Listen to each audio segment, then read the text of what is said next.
선포하세요. 당신은 새 사람입니다. 당신은 새 사람입니다. 할렐루야. 새 사람입니다. 네. 오늘 주님께서 새 생명에 대해서 말씀을 전하고 있습니다. 그럼 봄이 되니까 이제 저 나무, 다 벌거벗은 나무에서 뭔가 새로운 잎이 움틀 것 같습니다. 아직은 보이지 않습니다만 분명히 며칠 지나면은요 조그만 싹들이 올라올 것입니다. 여러분 가을에 그 탈색들, 뭐 별로 아름답지 못한 낙엽들, 그것들이 나무에 붙어 있었고 또 길거리에 둥글어 다녔습니다. 근데 다 사라졌고 새로운 옷을 입게 됩니다. 제가 결혼 10년에 붙여 아내에게 시를 써가지고 시를 이렇게 보낸 적이 있습니다. 그때 10년 기념일을 놓쳐버리고 제가 한번 긁힘을 당한 다음에 깨들고 시를 써가지고 축시를 써가지고 인터넷에 올렸습니다. 거기에 이런 내용이 있어요. 제가 기억하고 있습니다. 여보, 우리는 저 나무들로부터 지혜를 배웁시다. 어떤 지혜입니까? 나무는 보면 해마다 옷을 갈아입어요. 아멘? 여러분 1년, 2년 똑같은 그 이파리를 본다고 생각해보세요. 지겹을 거 아니겠어요? 가을이 되면 다 벗어던져버리고 이제 봄이 되면 새파란 연초록의 그 싹이 나오고 새로운 옷을 입습니다. 얼마나 오래오래 봄에 나무 이파리 싱그럽습니까? 그래서 저 나무로부터 지혜를 배웁시다. 그래서 과거에 우리 사이에 있던 모든 묵은 생각들, 묵은 인상들, 좋지 않은 것들은 다 벗어던져버리고 좀 푸른 잎사귀처럼 손에 대한 생각을 새롭게 가집시다. 이런 내용이었습니다. 나무로부터 지혜를 배웁시다. 새로운 게 좋다는 얘기입니다. 여러분 봄이 되면 새로운 생명이 온 이 들에 충만하지 않습니까? 세계에 충만하지 않습니까? 하나님께서는 우리 인간들에게 너희들 질리지 않고 살아라 그렇게 하시기 위해서 이 겨지를 주신 것 같아요. 오늘 이 새 생명이라는 말씀도 메시지도 새벽에 말씀을 받았습니다만 적시적소, 그러니까 적은 때에 딱 맞게 주신 메시지 같습니다. 오늘 보내보니까 그리스도 안에 있으면 모든 것은 뭐라고요? 새로운 피조물이라 이렇게 말씀하고 있어요. 예수님 안에서 모든 것은 다 새로운 피조물이래요. 여러분이 새로운 피조물이라고 하는 얘기예요. 목사님 뭐가 새롭습니까? 똑같습니다. 뭐 성령수나 받아야 새로 바뀌지 똑같습니다. 그게 아니고요. 우리 예수님 사람들은 겉모양이야 얼마나 바뀌겠어요? 물론 은혜로운 얼굴이 있습니다. 그렇죠? 하나님 은혜로 광채하는 얼굴이 분명히 있습니다.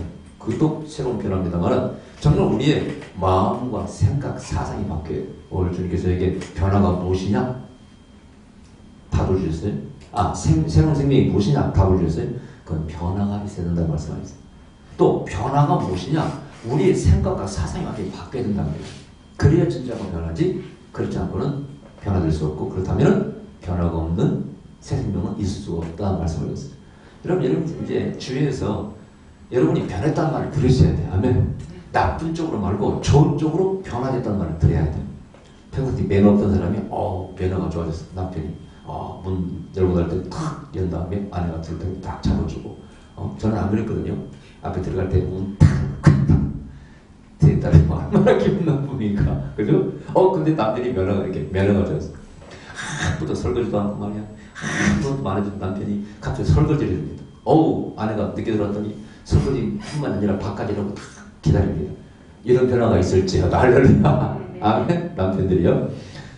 평상시 안 하던 행동을 좋은 쪽으로 얼마나 멋있습니까? 평상시 술 먹고 애매기던 남편이 변화돼서 술을 끊습니다. 뭔가 아내에게 사랑으로 대합니다. 변화라는 얘기입니다. 이런 변화를 늘 새 생명으로 탄생하는 그 변화를 체험하고 사는 사람들이 얼마나 행복할까요? 아멘. 여러분 아내는 남편의 변화를 바라보고 사는 것도 행복입니다. 또 남편은 아내의 변화를 바라보고 사는 것도 행복입니다. 그런 의미에서 돈 있으면 고칠 분은 고치시기 바랍니다. 나 허락하겠습니다. 반대하지 않습니다. 뭔가 아름다운 쪽으로 좋은 쪽으로 변화하는 것은 기쁨이요 남들에게도 행복을 주는 것입니다. 성경에서는 우리에게 끊임없이 변화를 일으켜요. 하나님은 새 것을 좋아하죠. 아멘. 새 사람을 좋아하십니다. 기독교에서는 새로운 변화된 사람들의 새 생명의 간증이 역사입니다. 그렇잖아요. 여러분 바울도 회심해서 새로운 사람으로 바뀌었어요. 사울에서 바울로. 그리고 새로운 삶을 갖게 됩니다. 근데 이게 변화 속에는 근본적으로 예수 그리스도에 대한 새로운 변화였습니다. 생각과 사상 가운데 그 믿음 가운데 예수님을 어떻게 생각하는지 어떻게 인식을 하느냐. 그 변화가 다윗 도상에서 영적 체험을 통해서 이루어지고 그 다음에 새로운 사람으로 바뀌었습니다. 할렐루야. 그래서 이 변화가 사울이 바울되는 변화가 우리 가운데 있어야 돼요. 또 여기 이 변화만 있는 게 아니에요. 이제 제가 이렇게 말씀을 준비하면서 새로운 생명은 어떤 것이 새로운 생명일까? 첫 번째는 예수 안 믿고 불신자로 살다가 돌아오는 사람, 예수 믿게 된 사람, 정말 새 생명이죠. 그죠? 그것은 정말 엄청난 변화죠. 무신론자가 유신론자로 바뀌는 것입니다. 지옥 가는 사람이 천당 가는 것입니다. 아멘? 네. 이것은 엄청난 변화예요. 근데 그것만 새로운 생명이 아닌 것 같아요. 기존에 예수 믿는 사람이 타락을 잠시했습니다. 제가 집회를 다니다 보면은 하나님께서 이런 말씀을 주세요. 네가 그동안 나와 거리가 멀었다. 네가 나를 버렸었다. 또 네가 나를 미워했었다. 그런 말씀을 주셔요. 그럼 틀림없이 사람은 신앙생활을 해서 이렇게 뭔가 업다운 겪은 사람이에요. 잠시 버려졌다가 다시 돌아와. 다시 회심하고 돌아오고. 이게 반복된다 그런 얘기죠. 자, 그래서 그런 사람도 다시 새로운 새로운 생명을 얻는 것입니다. 아무리 과거의 예수를 믿었다 할지라도 지금 현재 right now 지금 주님에 대한 사랑이 식어버렸으면 그 사람은 다를 바 없어요. 아는 사람이라. 그렇죠? 지금 신앙을 잃어버렸으면 과거에 아무리 믿었다 한들 의미가 없는 것입니다. 제가 잠깐 어떤 자료를 읽었는데 신천지라고 우리 정통 교단으로 이단이라고 이단으로 얘기해지는 신천지에 빠졌다가 돌아온 어느 목사님의 따님이 여기가 그 기록되어 있더라고요. 간증이. 이런 목사님의 따님도 이단에 빠지셨다는 것도 충격입니다. 그죠? 얼마나 교회에서 말씀을 들었겠어요? 얼마나 설교를 들었겠습니까? 적어도 성경 기초 교리 다 알고 있지 않겠어요? 그런데도 빠지더라 그런 얘기. 그만큼 그런 사람들은 위험합니다. 그런 조직은 단체는 위험합니다. 간단히 넘길 수 있는 단체가 아니에요. 그렇게 열심히 믿는 사람들도 그 영혼을 뺏어가고 생각이 그쪽으로 바뀌게끔 만들 수 있는 능력이 그들이 있다 그런 얘기입니다. 왜? 성경을 다 뽑아가지고 엑기스만 주기 때문에. 여러분 기존 설교 교회 오면은 엑기스만 주는 게 아니고 설교를 쉽게 여러 가지 이야기를 재밌게 하잖아요. 그런 대개 이단 단체들은요 특징이 엑기스만 뽑습니다. 딱 구절만 뽑아 딱딱딱딱딱. 예, 상당히 보세요. 생선을 먹을 때 뼈에서 발로 먹는 거하고 살코기만 탁탁탁 엄마가 떼주는 거 어떤 게 많이 있어요? 우리 곳에는 그걸 귀찮아가지고 까딱하면 살 좀 발라달래. 야 임마 네가 좀 나이가 몇 살이야? 나는 절대 안 발라줍니다. 예, 근데 엄마는 발라주더라고. 그 버리자면 못되게 하는 겁니다. 예, 못되게 만드는 거예요. 본인이 그걸 발라 먹어야지. 그걸 발라달라고 기다리는 거 평생 그럴 겁니까? 자기 학가는 못합니다. 예. 근데요 이단에 빠지게 되면요 이단들은요 진짜 살코기만 다 뽑아가지고 뼈는 다 죽입니다. 다 뽑아가지고 엑기스만 딱 몇 장 몇 짜리 몇 장 몇 짜리 어쩌고 저쩌고 그래서 어쩌고 다 뼈 맞춥니다. 그럼 그게요 진리가 아님에도 불구하고 논리가 돼. 내가 말씀드렸잖아요. 진리와 논리를 구분할 줄 알아야 된다고. 많은 이단들은요 논리를 가지고 있어요. 진리는 아닙니다. 그게 말씀드렸죠. 원숭이 똥꾸니가 빠르면 사과가 말다 말씀 바나나. 원숭이 똥꼬가 바나나가 무슨 관계가 있습니까? 아무 관계 없잖아요. 그러나 말을 떠면 그게 맞는 것처럼 보인다고 그랬죠. 그러나 그게 진리는 아니라고 그랬지 않습니까? 어쩌고 하면서 성경을 막 앞뒤로 붙이기 시작합니다. 그러면 그 교주가 성령이 보혜사 성령 교주기도 하고요. 다시 오시는 재림 예수도 되고요. 맞추면 되는 겁니다. 뽑아내면 되는 겁니다. 사람들이 거기에 세례를 당합니다. 특히 좀 종말론이 막 흉흉하지 않습니까? 빠졌던 거예요. 빠져가지고 거기서 성경 공부라고 하는 자기들이 복음반에 가서 막 배웁니다. 탁탁탁탁 막 맞추니까 신기한 겁니다. 드디어 나중에 거기에 이제 일꾼이 되었어요. 그래서 거기 빠져가지고 막 다른 사람들 꺼져보려고 합니다.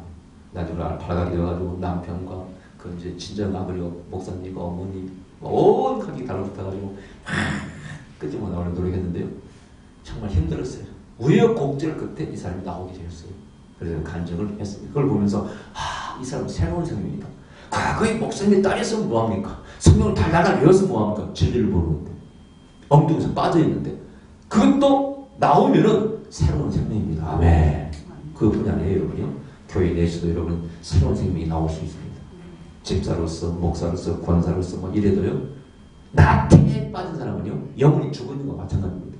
형태는 가져있을 때 움직이지 못하고 있어요. 성경 말씀에 에스겔에서 보니 뭐라고 되어 있어요? 뼈들이 마른 뼈들이 붙어. 심줄이 붙고 살이 붙어요. 근데 거기에 생기가 들어가지 않으니까 움직이는 것 같아요.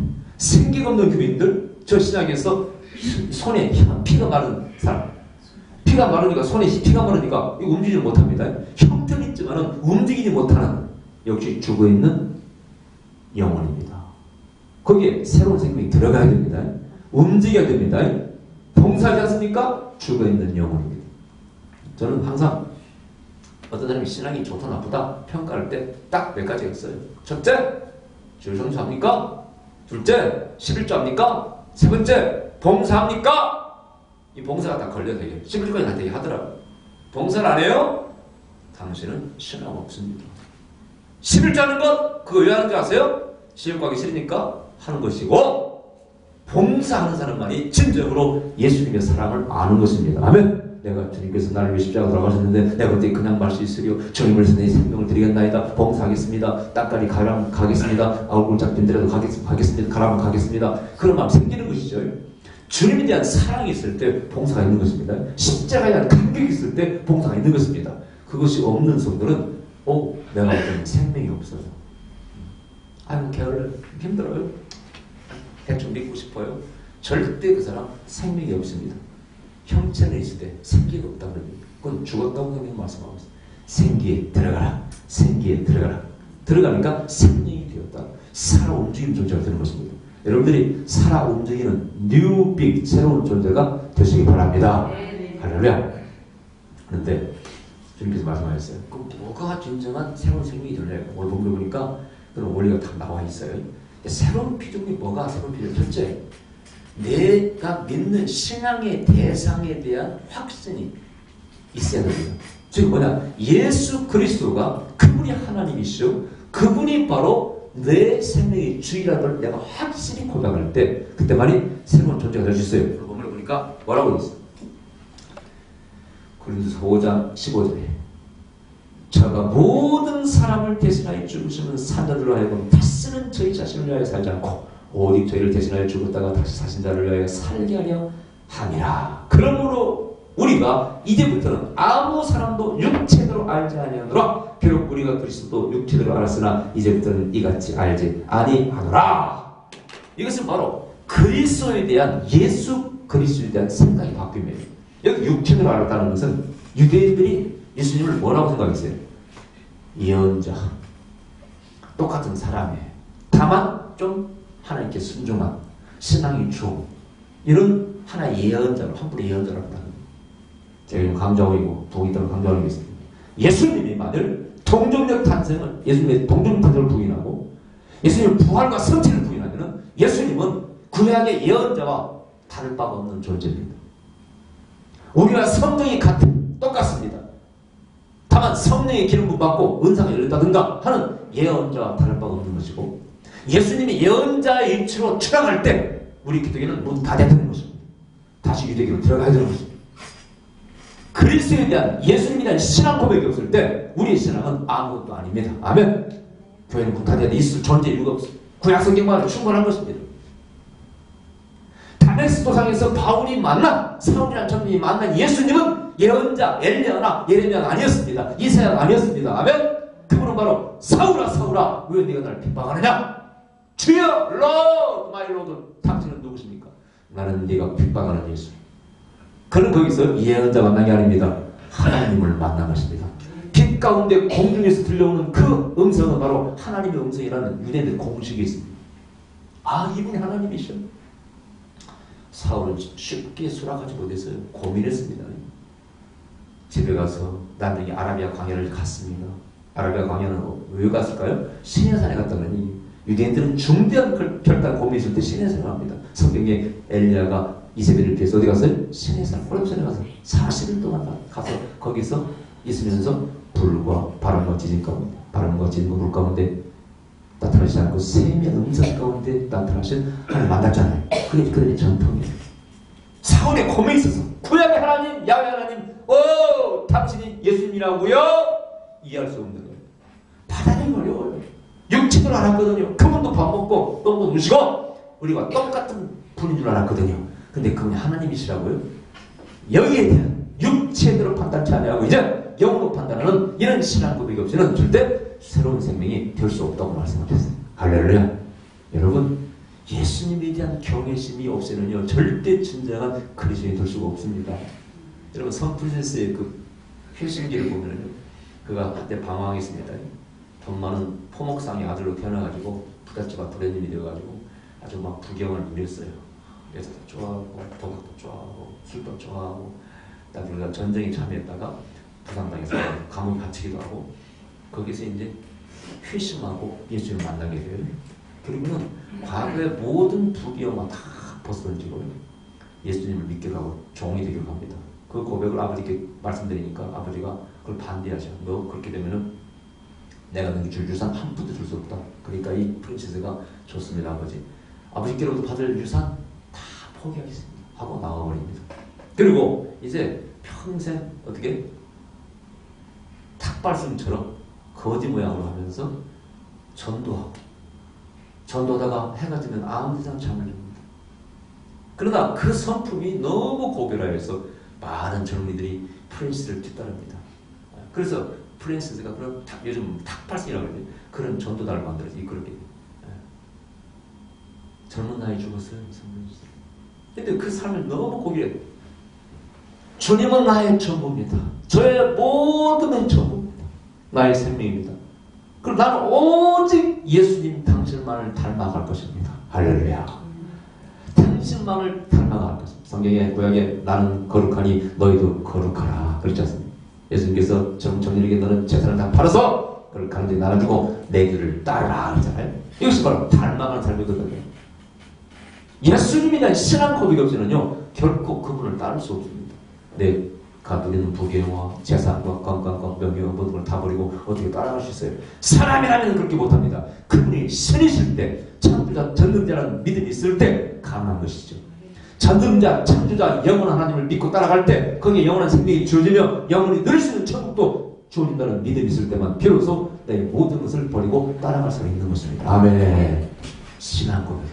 주는 그리스도시요 살아계신 하나님의 아들입니다. 마태복음 16장이 베드로의 고백을 주님께 들으실 때 뭐라고 했어요? 바요나 시몬아 네가 보이도다. 이를 알게 한 것은 내 힘을 위한 아니요 하나님의 계신 아버지에게 알겠다고 말씀했습니다.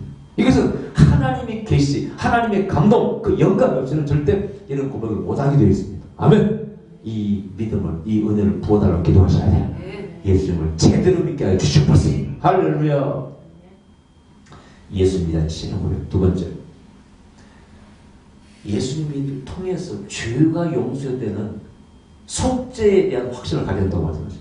이게 또 중요한 얘기입니다. 여러분 예수님께서 기적을 행했다고 해서 그것이 단순히 우리에게 구원을 주는 건 아니에요. 구약 성경에서 레위기서에 5가지 제사를 유대인들에게 제사라고 명령하셨어요.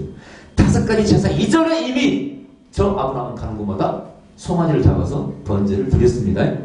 그 이전부터 이미 제사 의식이 있었고 그 제사 의식을 레위기서 실시하게 확정시켜 주셨고요. 그 다음에 제사 의식 속에 담긴 의미가 계속 수준 동안 제대해 왔어요. 거기는 죄를 씻고 그러므로 말하면 화목제, 하나님과 우리가 하나가 되고 가까이 드는 신과 우리가 멀어졌던 우리가 하나가 된 의식입니다. 그게 제사였습니다. 그러나 여기서 불완전했습니다. 임시로 주어진 법이었습니다. 그러나 예수님께서 진정한 화목제물로 한 마리 어린 양으로 하나님께 바쳐질 때 비로소 하나님과 우리가 십자가에서 만나게 되는 것입니다. 아멘. 만나가 됐을 때 하나님 자녀가 되고 죄 용서 사죄를 받았습니다. 이 사죄에 대한 확신을 가지셔야 돼요. 할렐루야. 이것은 내 행위로 용서받는 게 아닙니다. 많은 사람들이 신앙 고백을 또 신앙의 어떤 그 원리, 구원의 원리를 잘 모르고 있어요. 우리는요 죄 용서받고 구원의 감격으로 하나님을 섬기는 사람이에요. 어떤 종교처럼 죄 용서 받기 위해서 헌신하는 게 아닙니다. 구원의 감격에 의해서 하나님의 은혜와 그 자비 때문에 내가 죄 용서 받았습니다. 그 죄 용서의 조건을 이루기 위해서 하나님께서 합법적으로 우리를 사랑하고 용서하기 위해서 그 조건을 만족시켜드리기 위해서 예수님께서 십자가에서 화목제물을 바치셨지 않습니까? 하면 그 화목제물의 속죄를 확실히 믿으셔야 돼요. 예수 그리스도의 십자가. 아멘. 십자가. 네, 이것이 우리의 신앙 첫 빛바닥에 깔려 있어요. 간혹 이제 이런 사람도 있어요. 목사님, 은사, 성령운동하고 이런 사람들은 너무나 십자가의 벌을 무시하는 거 아닙니까? 왜 그런 설교를 하지 않습니까? 그런 사람 봤어요. 제가. 그것도 일리는 있습니다. 이것도 문제가 있어요. 너무나 골고다의 묶여있는 것도 문제가 사실 있어요. 그죠?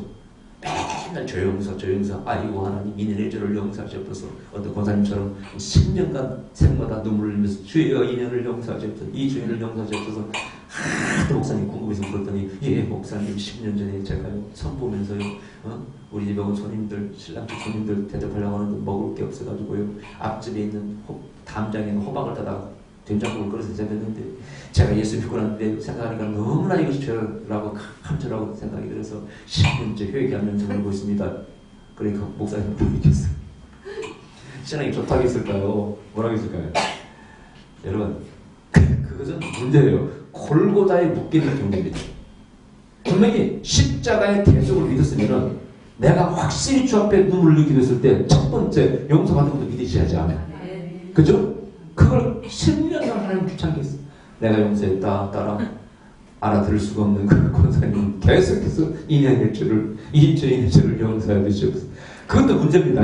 그러나 분명한 것은 문제이지만 첫 번째 믿을 때 확실히 거기에 대한 용서를 또 사죄를 내가 받고 확신을 가지셔야 돼. 아멘. 네. 간혹 제가 저를 생각할 때 좀 교만하게 생각이 들 때가 있어요. 너무 자신만만하게 보일 때가 있어요. 저는요 솔직히 죄 용서에 대한 확신이 듭니다. 아멘. 그 확신을 가지고 있어요. 그러니까 나는 항상 지금 생각이 이미 죄 용서 받았고요. 이제 저 오순절을 향해서 나아가고 있어요. 능력받고 하나님께 쓰임받는 그런 단계를 향해 나아가고 있습니다. 애굽에서 나와서 광야 훈련을 거치고 가나안 땅에 누리는 축복을 향해서 나아가고 있습니다. 나는 여리선을 정복해야 됩니다. 아멘. 그 능력도 필요한 것입니다. 그러다 보니까 때때로 자신만만하고 막 그러다 보니까 교만하다는 말을 듣고요.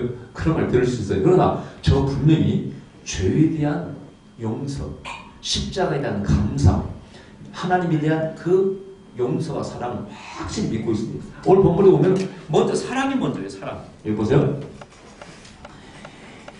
우리 13절에 보니까 우리가 만일 미쳤어도 하나님을 위한 것이요 만일 전진이 온전해도 너희를 위한 것이니 그리스도의 사랑이 우리를 강권하시는도다. 14절에 아멘. 그리스도의 사랑이 우리를 강권하시는도다. 막 뭔가 미친 척 일합니다. 전도합니다. 예수 찬다 불신자하고 다닙니다. 막 동입 다닙니다. 여기는 기초에 뭐가 깔려있는가요? 예수에 대한 사랑입니다. 아멘. 주님께 나를 사랑하죠. 제가 여러분 확실히 고백할 수 있는 게 이겁니다. 제가 부흥사로서 다닐 때요. 늘 말씀드립니다만 집에 갈 때마다 성령님 이번 집회 때 역사 안 하시면 음성을 안 들으시면 제가 어떡하죠? 그런 불안이 늘 있습니다. 왜 그랬을까요? 내가 늘 완벽하게 살 수가 없거든. 내가 다 완벽하게 살면 걱정할 필요 없겠죠. 그죠? 염려할 필요 없겠죠. 그럼 완벽하게 살지 못하기 때문에 제 마음에 불안이 있는 것입니다. 걱정, 염려가 있을 수밖에 없어요. 그때 그러면 내가 지난 주일 몇 시간 기도 못했고요. 뭘 못했으니까요. 주님 능력을 안 보실 겁니까? 이런 불안을 가지고 있으면 어떻게 하겠냐고요. 이것을 초월해서 압도하는 뭐가 있어요? 그리스도의 사랑이 있습니다. 아멘. 은사를 주시고 하나님께서 거기에 대한 후회하시는 게 없다고 성경이 말씀하고 있습니다. 줄 때는 주고요. 오랫동안 기다리십니다. 헷세리의 사랑, 인자심의 사랑, 기다리는 사랑으로 오랫동안 기다리고 기다리십니다. 서령 모세가 불수 중에서도 반석을 명령하라고 했어요. 물을 낼 때 명령하라고 했어도 그걸 쳐버리지 않습니까? 바뀌면 그래도 물을 나게 하시는 하나님. 아멘. 누구를 위해서? 백성을 위해서. 하나님 나라를 위해서. 나는 그 하나님을 믿고 있습니다. 아멘. 또 조금 실수해도 그래도 불구하고 나를 불쌍히 여기시고 기다려주시는 나는 하나님을 믿고 있습니다. 그 그리스도의 사랑이 나를 붙잡고 있습니다. 나를 강권합니다. 내가 가는 오늘 본문에 보니까 너희가 예수 안에 있으면 그 뜻이가 예수를 바로 믿고 그 사랑과 또 십자가의 대속의 능력, 속죄의 그 확실한 사실 그걸 믿고 얘가 있다면 그때 비로소 네가 새로운 피조물이라 그랬네. 간혹 보면은요 겉으로 볼 때는 새로운 피조물처럼 보입니다. 그러나 내면적으로는 그렇게 아는 사람이 있어. 행동은 봉사를 열심히 해. 그런데 속죄는 확실히 하는 사람이 있어요. 그래서 있어 없어요? 이게 선을 해야 된다, 옳은 일을 해야 된다는 종교의 가르침 이것만 동의합니다.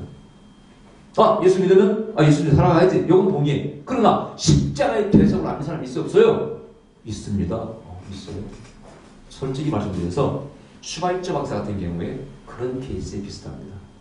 슈바이처를 존경합니다. 그 삶을 존경해요. 왜 그 삶을 그렇게 했습니까? 부경화를 유럽에서 충분히 들을 수 있는 권리가 있고 그런 능력이 있었어요. 박사학위만 4개가 됐을 정도니까 대단한 분입니다. 근데 유럽 사람들이 아프리카 사람들에게 행한 죄를 대신 회개하고 속죄하기 위해서 갔다고 그랬죠. 근데 예수님의 삶을 본받기 위해서 갔습니다. 근데 그분의 그 글을 보면은 예수님이 신성에 대해서 희미합니다. 예수님이 신성이 희미해지면요, 대속사건 한 마리 어린 양도 희미해지는 거예요, 의미가. 그래서 어떤 사람은 이 슈바이처는 그리스도는 아니다, 진정한 구원받은 사람은 아니다, 이렇게 말하는 사람도 있어요. 간혹 보면은 제가 볼 때 예수님에 대한 확신, 그분의 십자가의 대속, 그분의 메시아, 그분의 하나님의 신성, 약간 희미한 사람이 있어요. 뭘만 존경합니까? 예수님의 삶만 본받으러 가요. 희생과 사랑과. 그래서 심지어 힌두교도 가운데 마하트마 간디 같은 경우에는 예수님의 비폭력 무저항주의는 그에게 큰 영향을 미쳤어요. 그렇다고 십자가의 대속까지 믿은 건 아니에요. 그 사람은 힌두교입니다. 다만 어떤 그 실천적인 부분, 희생적인 부분, 그 부분만을 받아들이는 거예요. 그러니까 in Christ, 예수 안에 있다는 것은요, 행동만 말하는 게 아니에요. 그분의 신성과 그분이 십자가에서 우리의 죄를 위해 돌아가셨다는 한 마리의 어린 양, 그런 말로 우리가 용서받았다는 요걸 믿으셔야 됩니다. 네. 그런 사람만이 in Christ, 나는 그리스도 안에 있다는 말할 수 있는 것입니다. 할렐루야. 그 다음에 또 마지막으로 뭐냐, 새로운 피조물이요. 이제 삶의 방향이 바뀌어야 돼요. 우리가 뭘 미쳤어도 온전하여도 누구를 위해서 미쳤다고요? 예수님을 위해서 미쳤다. 이 편이 재밌어요. 방향이 완전히, 표대가 완전히 예수 그리스도라. 바울의 고백입니다. 나는 예수가 표대를 향하여 그것을 위해서 나는 달려간다 고백합니다. 야, 근데 이제 세상 사람들 가운데 주위에 어떤 사람이 못 있습니까? 아, 멋쟁이, it's nice, it's nice. 어떤 사람이 못 있는 사람이에요? 사실 미친 사람이 못 있는 사람이야. 그래 안 그래요? 뭐에 막 미치는 것입니다. 빠져드는 것입니다. 그런 사람이 무엇가를 이루는 것입니다. 어떤 사람은 기도에 빠져들어 불철주야 기도합니다. 오늘 이 사람이 신랑사랑 바뀌기 위해서요. 막 하나님 음소를 든다고 그러지, 환상을 본다고 그러지, 누구 기도는 병이 나았다고 그러지, 나와 다른 종류의 인간을 바뀌어버린다. 새로운 피조물인데 진짜 미쳐야 돼. 어떤 사람은 확 봉사를 심는 막 봉사를 심합니다. 가난 자를 돕습니다. 고아원, 양문 봉사도 합니다. 완전히 바뀌었어요. 미쳤습니다. 새로운 피조물을 말할 수 있어요. 애매한 사람은 새로운 피조물이라고 말하기가 곤란해요. 그래 안 그래요? 시험도 마찬가지고 삼순도 마찬가지예요. 피아니스트들이 막 피아노를 얼마나 쳤는지 손가락이 힘줄이 부러져서 잘라져요. 그런 간증 많이 들었죠? 괜찮아요. 피아니스트 간증을 했어요. 얼마나 피아노를 쳤는지 힘줄이 막 파열됩니다. 축구 선수들 얼마나 열심히 하면 근육이 파열됩니다. 막 한 가지에 미친 사람들이 이번에도 국가대표 축구하는 거 봤습니다. 부흥이 인도하는데 끝나자마자 결과가 궁금하더라고. 그래서 스마트폰을 다 켰죠. 다 눌렀더니 2대0으로 다 이겼더라고요. 내용은 별 볼 일 없더만. 내용 밀렸다더만 보니까 저는 보지 못했습니다. 근데 결정자가 있어요. 누구예요? 결정자가 누구예요? 골 넣는 사람이 킬러가 있어요. 이동국이가 딱 넣었어요. 이동국이 개인적으로 좋아하게 됐어요. 왜냐? 평상시에는 관심 없었거든요. 이동국을 잘하는 게 있더만. 사람들이 많이 비판을 해요. 몸이 느리다고 그러는데 비판을 해요. 근데 이동국을 다 주시해서 봤더니 이 녀석이 보니까요. 이 녀석이 아주 말하는 젊은 30 넘었는데 어쨌든 보니까 이동국 선수가 보니까 결정력이 있더라고요. 느린 것처럼 보이지만은 여유가 있더라고. 볼을 잡았을 때 여유가 있어. 어제도 그 전북팀이 2대0으로 3대1로 이겼는데 두 골 이동국이 됐어. 그 상황도 보니까요. 결정적인 찬스 앞에서 여유가 있더라고. 딱 보고 딱 차는 그런 게 있더라고. 그러니까 골을 잘 넣는 거예요. 근데 그 최강희 감독이 뭐라고 했냐면은 투터치 만에 탁 집어넣는 거 아주 멋있다 그러면서 딱 한 말 했어요. 이동국은 자기 관리를 철저히 하는 선수다. 그래서 저기 있는데 이게 무슨 얘기야? 그 얘기하려고 이동국이 얘기한 겁니다. 자기 관리를 철저히 하는 거예요. 눈만 뜨면 매일 뭐만 생각해? 축구만 생각한다고 했어요. 눈을 안 돌려! 축구만 생각하는 겁니다. 여기 대해서 비교들은 싸나야겠어. 누구야? 그 선수를 내가 비난하고 싶어서 그런 건 아니고 이천수라고 있어요. 이천수가요 대학교 선수할 때 고등학교 선수할 때 이름을 날린 그 또래 축구 선수가 제일 축구를 잘하는 애예요. 학생들 잘 들어. 학생들 때문에 이 말을 듣는 거지. 이천수가요 그 동급생들 중에 제일 축구를 잘하네. 이천수 나오면 졌어. 이 박재성이 그런데 한 번은 축구를 하는데 축구를 잘하는 순간에 도저히 못 따라가겠더래. 그게 이천수였어. 근데 오늘 박재성이 어떻게 됐어요? 세계적인 선수가 됐습니다. 이천수 어떻게 됐습니까? 뭐 지금도 잘하는지 모르겠지만 비실비실하고 지금 뭐 국가에서 우리나라에서 대접도 받고 있지 않습니까? 근데 여기 왜 그럴까? 박재성이는 한 번도 뭐 연예인과 구설수에 말리는 적이 없어요. 매일 축구를 했습니다. 이천수는 끄떡하면 연예인 누가 만나서 어떤 거막 나와 사빈이었던 거. 그러니까 한 인간이 한 목표를 들고 몰두한 사람과 집중한 사람과 자꾸 시선을 옆에 빼드는 사람은 이렇게 결과가 차이가 나는 거예요.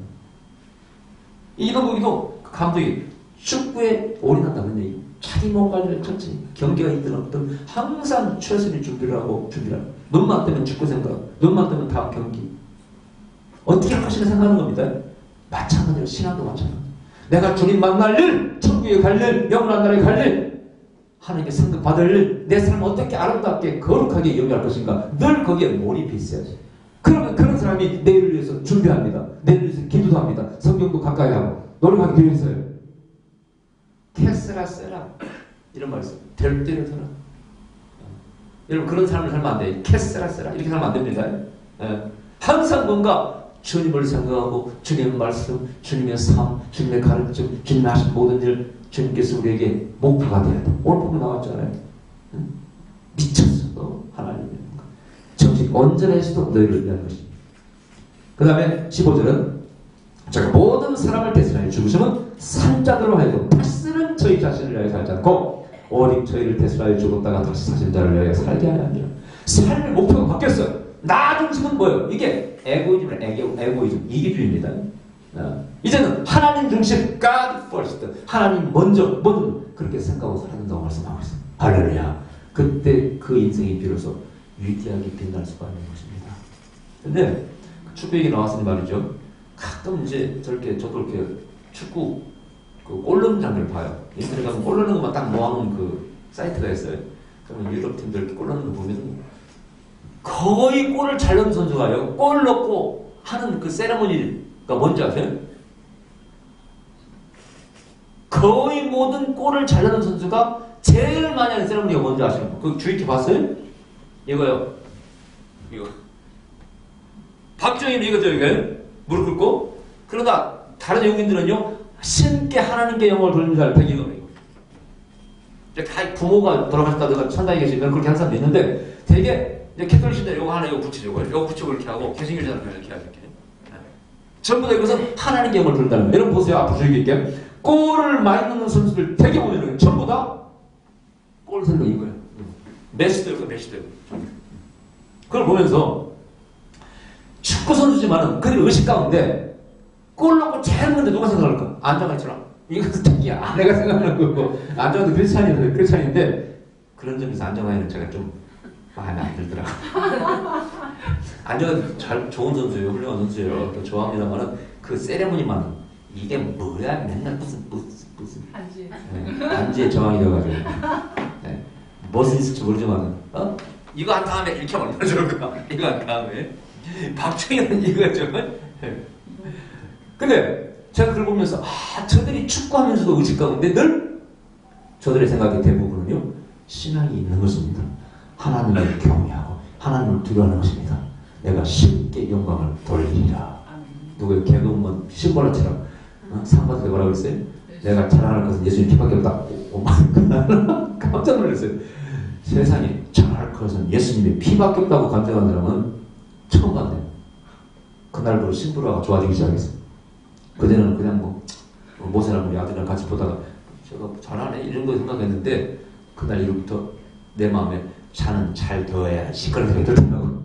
잘한 애가 아니고 잘 되어야지. 아멘. 그래 하는 경험을 들을 때가 있어요. 새로운 생명, 새 생명은요 그 안에 예수님으로 가득 차야 돼. 아멘. 그럼 난 신앙의 고백. 속죄단 감사!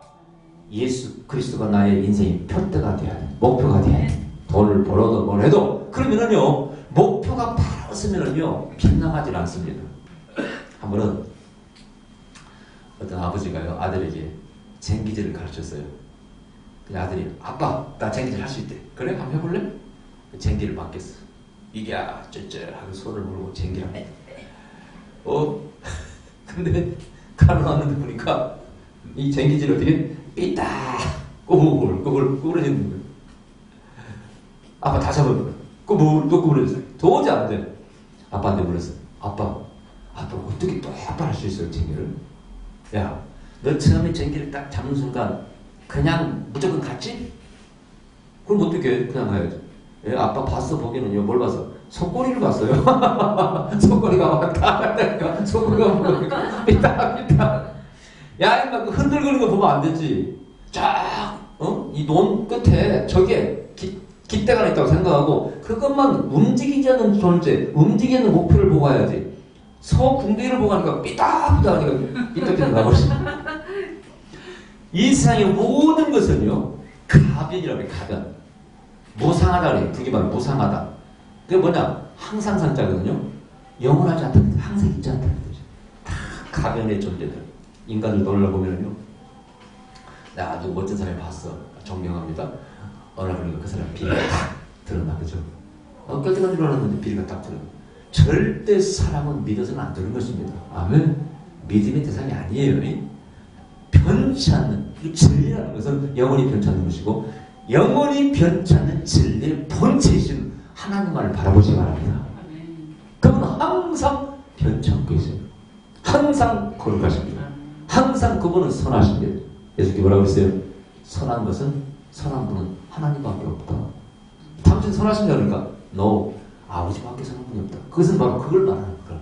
그리고 우리의 인간의 목표는 닮아가야 될 대상은 누구라고요? 하나님밖에 없습니다.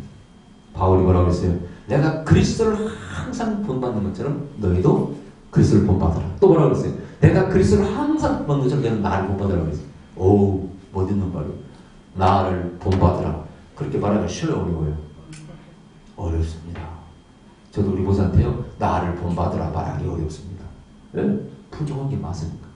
저를 본받지 마시기 바랍니다. 누구를? 예수님을 본받아요. 하나님이 예수님을 땅에 부르신 이유가 바로 그거예요. 막연히 계신다 하늘에 이건 닮을 게 없습니다. 인간의 몸으로 말씀이 육신에서 이 땅에 거하시니까 독생자 영광이 충만하고 은혜와 진리가 충만해요. 그래서 우리가 보고 배울 수 있는 일을 위해 바로 모델로, 바로 스승으로 예수님이 오신 것입니다. 그분을 본받고 가면 됩니다. 그게 예수 안에 있는 그리스도 안에 새로운 피조물입니다. 할렐루야. 네. 새로운 생명입니다. 이제 봄이 되었으니까 여러분 새로운 생명으로 바뀌어야 돼요. 그러려면 변화해야 됩니다. 어제와 오늘 달라야 됩니다. 내일 달라야 됩니다. 또 뭐예요? 사상, 생각이 다 바뀌어야 됩니다. 그리고 예수님을 닮아가는 삶을 살아가야 되는 것입니다. 기도합시다. 그래서 여러분께 감사드립니다. 오늘 또 이 귀한 말씀을 주심을 감사합니다. 만물이 깨어나는 새롭게 태어나는 이 봄에 우리의 영혼도 삶도 바꾸게 하시고 새로운 존재로 바뀌게 하시고 새로운 생명으로 태어나게 해주시옵소서. 우리 목표 모델은 예수님이시오니 예수님 닮는 삶을 살게 하시고 이 봄으로부터 겨울까지 정말 주님을 닮은 흔적들이 보게 하시고 많은 열매가 맺히게 해주시옵소서. 예수님 이름으로 기도하옵나이다. 아멘. 자, 일어나서 춤추며 찬양.